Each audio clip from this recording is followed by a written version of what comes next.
నరసరావుపేట పట్టణంలోని Bhuvanachandra town hall నందు శ్రీ శ్రీ కళావేదిక వారి ఆధ్వర్యంలో తెలుగు భాష దినోత్సవ సంబరాలు అంగరంగ వైభవంగా నిర్వహించారు. ఈ కార్యక్రమానికి రాష్ట్ర గ్రంథాలయ చైర్మన్ గోనుగుంట్ల కోటేశ్వరరావు, ఎమ్మెల్యే చదలవాడ అరవింద్ బాబు పాల్గొన్నారు. శ్రీ శ్రీ కళావేదిక జిల్లా సభ్యులు గుండాల రాకేష్, శాంతిబాయ్, కృష్ణకుమారి నిర్వహణలో ఉత్తమ తెలుగు అవార్డులను అందజేశారు.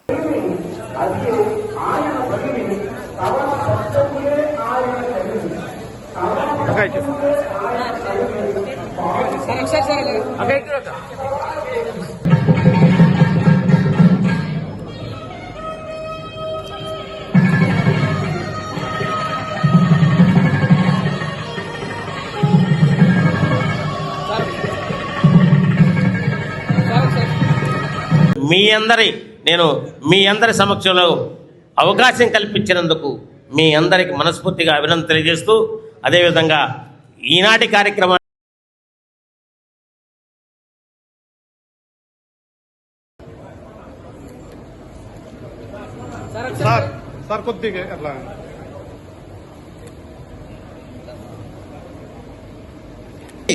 అనేక సాహితీవేత్తలు మడక సత్యనారాయణ గారు, మన కృష్ణమూర్తి, మన మల్లికార్జునరావు గారు ఇప్పుడు వేదిక విశాఖపట్నంలో జరుపుకున్నాము.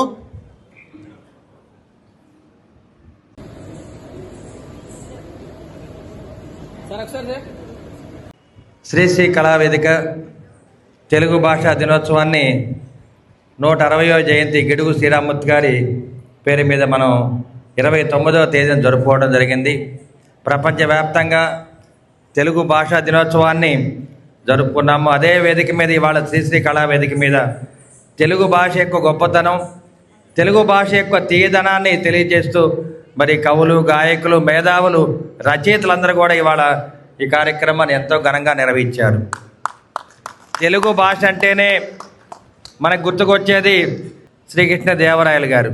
తెలుగు జాతి అంటే గుర్తుకొచ్చేది అన్న ఎన్టీ రామారావు గారు. తేనె లాంటి భాష మనది. ఈ భాషకి మరణం లేదు.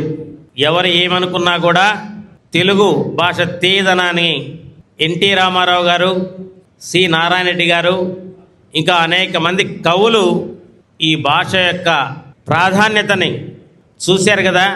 82కు ముందు మనల్ని మద్రాసీలని పిలిచేవాళ్ళంట. తెలుగువారు అని కాకుండా మద్రాసీలని పిలుస్తుంటే సినీ రంగంలో రారాజు, అనేక చలనచిత్రాలు, అనేక పాత్రల్లో జీవించినటువంటి మహనీయుడు నందమూరి తారక రామారావు గారికి కోపం వచ్చింది.